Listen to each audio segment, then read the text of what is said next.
মামুর ব্যাটারা চলে আসেন মাঠে খেলা দেখতে। গত বছর তো কিপিং করছিলাম, এবার দেখি বোলিংটাও করব।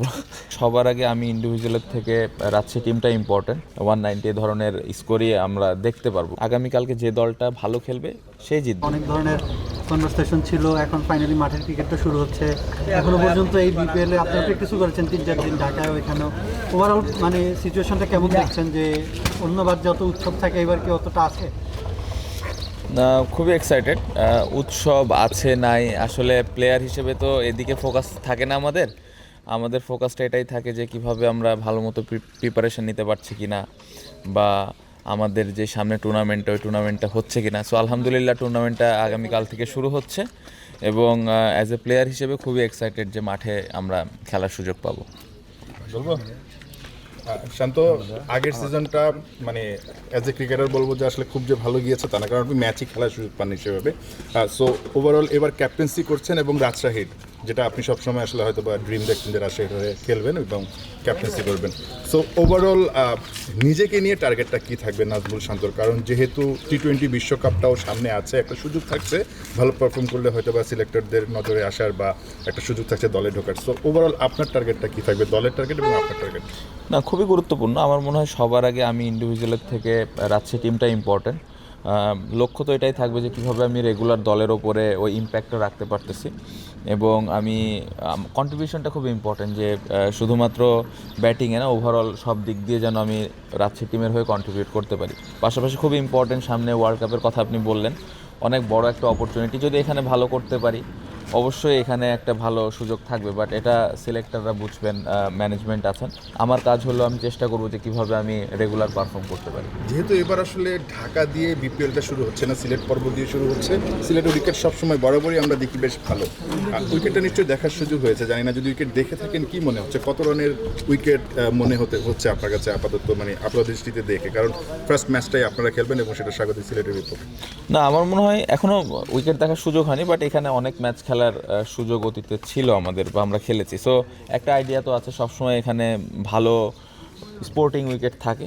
সো এটাই আশা থাকবে যে আগামীকালকেও এরকম ভালো স্পোর্টিং উইকেট থাকবে, এবং আমি মনে করি যে ওভারঅল পুরো টুর্নামেন্টে সিলেটে ভালো উইকেটে থাকবে। আমার মনে হয় 170, 180, 190 ধরনের স্কোরই আমরা দেখতে পারবো। বাট এগেন ওই দিনে আসলে উইকেটটা কীরকম থাকে, যেহেতু একটা কন্ডিশনের ব্যাপার আছে, এখন শীতকাল। সো সব মিলে ওই দিন আসলে বোঝা যাবে উইকেটটা কেমন, বাট আশা করছি যে ভালো স্পোর্টিং উইকেটই হবে। আবিদ, ফার্স্ট ম্যাচের 11 ঠিক করতে একটু চিন্তা ভাবনা করতে হচ্ছে, মানে অনেক প্লেয়ার আছে আপনাদের? না, একদমই না। আমরা অকশন থেকে শুরু করে এখন পর্যন্ত খুবই ক্লিয়ার ছিলাম যে আমরা আসলে কী কম্বিনেশনে খেলতে চাই, আমরা আমাদের কোন কোন জায়গায় কোন কোন প্লেয়ার দরকার। সো আমরা ক্লিয়ার আছে আমরা কোন কম্বিনেশনে যাব আগামীকালকে, এবং এটা নিয়ে খুব বেশি ভাবছি না, কারণ আমরা জানি আসলে আমাদের কী কম্বিনেশনটা প্রয়োজন। আকবরকে একটু উপরের দিকে ব্যাটিং করানোর অপশন দেখা যেতে পারে? এই মুহূর্তে এই জিনিসগুলো আমি বলতে চাচ্ছি না। স্পেশালি ইন T20-তে আপনি দেখেন যে মিডল অর্ডারে যারা ব্যাটিং করে তারা আসলে একটু ফ্লেক্সিবল থাকাটা খুব ইম্পর্টেন্ট, স্পেশালি এই ফরম্যাটে। সো ওই জায়গাটাতে আমার মনে হয় যে যেই ক্রিকেটারগুলো আছে আমাদের টিমে সবাই ফ্লেক্সিবল, যে কোনো দিন যে কেউ ব্যাটিংয়ে নামবে, এবং ওই জায়গাটাতে প্লেয়াররাও জানে যে আসলে কার কী রোল। ভাই, হোম ক্রাউডের এগেনস্টে ম্যাচ, ফার্স্ট ম্যাচ, নিশ্চয়ই জয়ের দিকে তাকিয়ে থাকবেন, বাট কতটা চাপ থাকবে? আর যদি আপনি কম্পেয়ার করেন দুই টিমের মাঝে, আপনার জায়গায় কোন দিকটা থেকে শক্তিশালী, বা ওদের দিকটা আপনাদের কোন দিকটা আসলে চ্যালেঞ্জ জানাতে পারে? না, আমার মনে হয় অ্যাজ এ প্লেয়ার হিসেবে এটা খুবই এক্সাইটিং যে হোম ক্রাউডের এগেনস্টে আমরা খেলবো। এটা আসলে আনন্দের আমার কাছে মনে হয়। সো এই চ্যালেঞ্জটা নেওয়াটা খুবই ইম্পর্টেন্ট, এবং আমার টিমে যতগুলো প্লেয়ার আছে সবাই চ্যালেঞ্জটা নেওয়ার জন্য প্রস্তুত। দুই টিমই খুবই ভালো দল, আমি এখানে আলাদাভাবে কোনো দলকে দেখতে যাচ্ছি না। আগামীকালকে যে দলটা ভালো খেলবে সেই জিতবে, বাট এখানে দুইটা দলই খুবই ব্যালেন্স একটা সাইড। জবি, স্কেজুয়ালিংটা যেহেতু এখান থেকে শুরু, বিসিবির একটা ছিল যে প্লেয়াররা যাতে ভালো উইকেটে বিপিএলটা শুরু করে, যেটা থেকে কন্টিনিউ করে, যাতে ওই মোমেন্টামটা ঢাকাতেও এই জিনিসটাকে আপনি কীভাবে দেখেন? অ্যাকচুয়ালি আদৌ এটার ইম্প্যাক্টটা আপনাদের ব্যাটিংয়ে পড়বে কিনা, কী মনে হয়? অবশ্যই আমার মনে হয় খুবই ভালো উদ্যোগ, এবং এটা আমি পার্সোনালি মনে করি ভালো হবে আমাদের স্পেশালি প্লেয়ারদের জন্য, কারণ এখানে আমরা সবাই জানি স্পোর্টিং উইকেট চিটাগংয়ে ভালো উইকেট থাকে। সো এইখান থেকে যদি একটা ভালো মোমেন্টাম নিয়ে আমরা ঢাকায় ফেরত যাই, এই মোমেন্টামটা কাজে লাগবে। বাট আমি মনে করি যে এটা একটা ভালো উদ্যোগ যদি আমরা এখানে প্লেয়াররা পারফর্ম করতে পারি। সো এখানে সুযোগ থাকবে ব্যাটসম্যান এবং বোলারদের তাদের স্কিলটা শো করার। গত বছর তো কিপিং করছিলাম, এবার দেখি বোলিংটাও করবো। ক্যাপ্টেন, আপনি বলছিলেন যে স্পোর্টিং উইকেট হবে।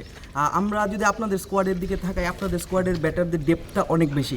অপরদিকে সিলেটে তাদের পেস বোলাররা রয়েছে বাংলাদেশের, কিংবা হচ্ছে মোহাম্মদ আমিরের কথা যদি চিন্তা করি, তাদের বিরুদ্ধে আসলে প্ল্যানটাকে যে স্পোর্টিং উইকেটে পেসারদের বিপক্ষে প্ল্যানটা তো বলতে চাচ্ছি না, বাট আমার মনে হয় যে আমি যেটা বললাম যে ওরাও ভালো দল, বাট আপনি যদি আমাদের টিমটা দেখেন খুবই ব্যালেন্স একটা সাইড, ব্যাটিংয়ের ডেপথ অনেক বড়। সো এটা একটা পজিটিভ দিক। বাট এগেন আসলে আমরা ওই টিমে কোনো নামের সাথে যেতে চাই না। কে আছেন ওই দিন যে ভালো বল করবেন সে ভালো করবেন, যদি সুযোগ থাকে কোনো ভালো বলার এগেনস্টে রান করা সেটা আমরা করার চেষ্টা করব। সো কোনো নামে আমরা যেতে চাচ্ছি না, আমাদের নিজেদের যেই প্ল্যান আছে ওটা এক্সিকিউট করার চেষ্টা করবো এবং নিজেদের যেই স্ট্রেংথ আছে ওই অনুযায়ী খেলার চেষ্টা করবো। মাহমুদুল। শান্ত ভাই, আপনি প্রথম প্রশ্নের অ্যান্সারও একটু বলছিলেন যে প্লেয়ারদের জন্য এই বিপিএলটা খুবই ইম্পর্টেন্ট, শুধু আপনার না, মানে লোকাল ক্রিকেটারদের জন্য। আপনি যেহেতু অনেক বেশি ইনভলভ, মানে প্লেয়ারদের সঙ্গে, লোকাল প্লেয়ারদের সঙ্গে অনেক বেশি ইনভলভ, তাদের জন্য মানে এই বিপিএলটা কতটা ইম্পর্টেন্ট, মানে এটা যদি আপনি একটু আপনার দিক থেকে বলতেন। খুবই ইম্পর্টেন্ট আমার মনে হয় যে এ ধরনের টুর্নামেন্ট তো ফিনান্সিয়ালি বলেন এবং মাঠের দিক থেকে দুইটাই। না, ফিনান্সিয়ালি তো অবশ্যই খুবই ইম্পর্টেন্ট। আপনি দেখেন আমরা যারা ক্রিকেটার সবাই কিন্তু এটাই আমাদের প্রফেশন, এটা আমাদের রুজি আমরা সবসময় বলি। সো এখান থেকে আমাদের ফ্যামিলি চলে। সো এটা খুবই ইম্পর্টেন্ট ফিনান্সিয়ালির দিক থেকে যদি আপনি বলেন। বাট পাশাপাশি ক্রিকেটটা খেলে আমরা এই খেলাটা আমরা ভালোবাসি, আনন্দ পাই, এই জায়গা থেকে খেলি। সো খেলাটা শুরু হচ্ছে এবং লোকাল প্লেয়ার যারা আমরা এখানে আছে এটা আমাদের জন্য অপরচুনিটি। আমি মনে করি এটা এভাবে দেখা উচিত যেটা একটা অপরচুনিটি। সো এই অপরচুনিটিগুলো কাজে লাগাতে পারলে আমাদের ভবিষ্যতের জন্যই ভালো হবে। ফরমাল কোশ্চেন মাহমুদুল ভাই, আমি নাকি সরি মারুশ। শান্ত ভাই, বিপিএল শুরুর আগে মানে পাওনা টাকা পয়সা নিয়ে আলোচনা হয়, বাট এবার দেখলাম যে রাজশাহী, ঢাকা এবং রংপুর টাকা 50% বা 25% দিয়ে দিচ্ছে। এটা পজিটিভ সাইন কিনা বিপিএল এর জন্য? খুবই পজিটিভ, এরকমই হওয়া উচিত। আমার মনে হয় যে এই জিনিসগুলো যদি প্রতি বছর একই রকম থাকে খুবই ভালো, এবং দেখে খুবই ভালো লাগছে যে প্লেয়াররা পেমেন্টগুলো ঠিকমতো পেয়েছে সোফার। আমি রাজশাহীর কথা যদি স্পেশালি বলতে চাই, খুব আগেই টাকাগুলো দিয়ে ফেলেছে এবং আমাদের ওনার বা ম্যানেজমেন্টে যারা আছেন এই বিষয়টা নিয়ে খুবই ক্লিয়ার যে প্লেয়াররা যেন এই পেমেন্ট ইস্যু নিয়ে কোনো চিন্তা না করে। সো এটা একটা পজিটিভ দিক। আমি আশা করব যে প্রত্যেকটা টিমই এইভাবে প্লেয়ারদেরকে পেমেন্টগুলো খুব স্মুথলি দিয়ে দিবেন। শান্ত, যখন ন্যাশনাল টিমে ছিলেন বেশি কথা হতো অ্যাপ্রোচ নিয়ে, মানে একেবারে খারাপ করেছেন রান পান এমনটা নয়। সাম্প্রতিক সময় অ্যাপ্রোচে খুব বেশি একটা চেঞ্জ দেখাই যায়নি, মানে আগের থেকে ব্যাটিং চেঞ্জ করছেন বা স্পিনে কাজ করছেন। এই বিপিএল যেটা বলি ওয়ার্ল্ড কাপের একটা ইম্পর্টেন্ট একটা সিরিজ, তো আপনি নিজেকে কীভাবে অ্যাপ্রোচে চেঞ্জ আনতে চাচ্ছেন, নাকি ধারাবাহিকতায় যেটা আগেও ছিল আপনি সবশেষ 22 ওয়ার্ল্ড কাপে ভালো করেছেন, সবচেয়ে রান করেছিলেন, মানে আপনার ব্যাটিংয়ের ধরনেও চেঞ্জ আনছেন কি না? বিশেষ করে যে অ্যাপ্রোচ নিয়ে কথা হয়, এই অ্যাপ্রোচে নিয়ে আপনার কোনো ইয়ে আছে? না, অবশ্যই আমার মনে হয় প্রথমত কনসিস্টেন্টলি রান করাটা ইম্পর্টেন্ট। অ্যাপ্রোচের কথা বললেন, হ্যাঁ এটা নিয়ে অবশ্যই কাজ করা হয়েছে। বাট আমি অ্যাজ এ ব্যাটসম্যান হিসেবে মনে করি যে যেই দিন যেভাবে ব্যাটিং করা দরকার ওই অনুযায়ী আমি ব্যাটিং করতে পারছি কিনা। যদি আমার মনে হয় যে না আমার রানে বল খেলতে হবে, তাহলে সেভাবে যেন আমি খেলাটা শেষ করতে পারি। যদি মনে হয় যে না আমার একটু হায়ার স্ট্রাইক রেটে ব্যাটিং করতে হবে, ওই অ্যাপ্রোচটা আমার আছে কিনা। সো আমি এমন না যে প্রতিদিন যে অনেক পিটাপিটি করতে হবে, অনেক হায়ার স্ট্রাইক রেটে ব্যাটিং করতে হবে, জিনিসটা এমন না। জিনিসটা কন্ডিশন সিচুয়েশান বুঝে যেভাবে ব্যাটিং করা দরকার ওই অনুযায়ী যেন ব্যাটিং করতে পারি, এটা ইম্পর্টেন্ট। সো প্রিপারেশান, প্র্যাকটিস ওইভাবেই আমি নিয়েছি এবং করেছি যে না আসলে যেদিন যেভাবে ব্যাটিং করা দরকার ওই অনুযায়ী আমি করতে পারছি কিনা। সো খুব ইম্পর্টেন্ট আমার জন্য, যেদিন হায়ার স্ট্রাইক রেটে ব্যাটিং করা দরকার ওই দিন আমি ওটা শো করতে পারছি কিনা। মাহির। শান্ত, আপনি যেহেতু ক্যাপ্টেন, সো রাজশাহীর ফ্যান যারা আছে তাদের রাজশাহীর ভাষায় কোনো বার্তা দিতে চান কিনা ম্যাচের আগে? রাজশাহী ভাষায় বার্তা দিব, মামুর ব্যাটারা চলে আসেন মাঠে খেলা দেখতে। Last one Abid.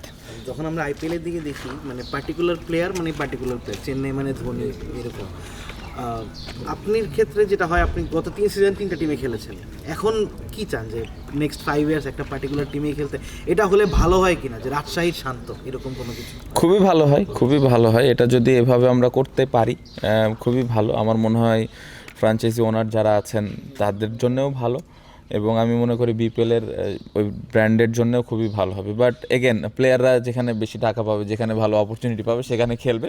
এটা রেসপন্সিবিলিটি আমার মনে হয় যারা বিপিএল দায়িত্বে আছেন এবং যারা ওনাররা আছেন তারা আসলে কোন প্লেয়ারকে পিক করবেন, কাকে ওইভাবে ব্র্যান্ড হিসেবে তৈরি করবেন, এটা তাদের দায়িত্ব। বাট প্লেয়াররা যেখানে ভালো অপরচুনিটি পাবেন সেখানেই খেলবেন।